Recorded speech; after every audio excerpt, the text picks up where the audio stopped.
Hello বন্ধুরা, আজকে আমি তোমাদেরকে দেখাবো কিভাবে চাপ সন্দেশ বানাতে হয়। আমি এখানে 14 লিটার দুধের ছানা ফাটিয়ে নিয়েছি, তার মধ্যে 500 চিনি দিচ্ছি, সেটি ভালো করে মিশ্রণ করছি।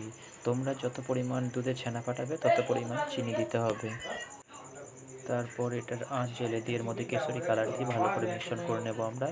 তারপরে মিশ্রণ করতেই থাকবো, যেটি ভালো করে দানা ভেঙে গিয়ে আঠার মতো হয়ে আসে। তারপরে আমরা এর মধ্যে দিয়ে দেবো এলাচ দিয়ে এটাকে ভালো করে মিশ্রণ করে নেব। তারপরে ট্রের মধ্যে কেশর দিয়ে ভালো করে তুলে রেখে দেবো। সেটা আমি ভালো করে তুলে নিই, চালিয়ে নিই, জিনিসটি ভালো করে ট্রের মধ্যে তুলে নেব। আর এর মধ্যে দেখে নেব কেশরি পাপড়িগুলো যেন এক জায়গায় জড়ো না হয়ে যায়, তার জন্য খুব সাবধানের উপর তার মধ্যে তুলে নিয়ে সেটিকে সমান করে আমরা ট্রের মধ্যে চাড়িয়ে রেখে দেবো ঠান্ডা হওয়ার জন্য। তারপরে জিনিসটি ঠান্ডা হয়ে গেলে কাটার জন্য প্রস্তুত হয়ে যাবে।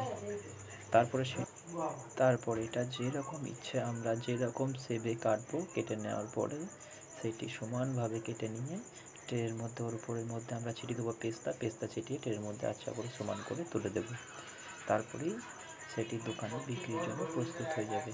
কিন্তু হয়তো আমি এরই মধ্যে অনেক তাড়াতাড়ির মধ্যে বলে ফেলেছি, তো একটু ভালো করে দেখলে তোমরাও বাড়িতে বানাতে পারবে। যদি অবশ্যই ভিডিওটি ভালো লেগে থাকে, চ্যানেলটি সাবস্ক্রাইব করে ভিডিওটি একটা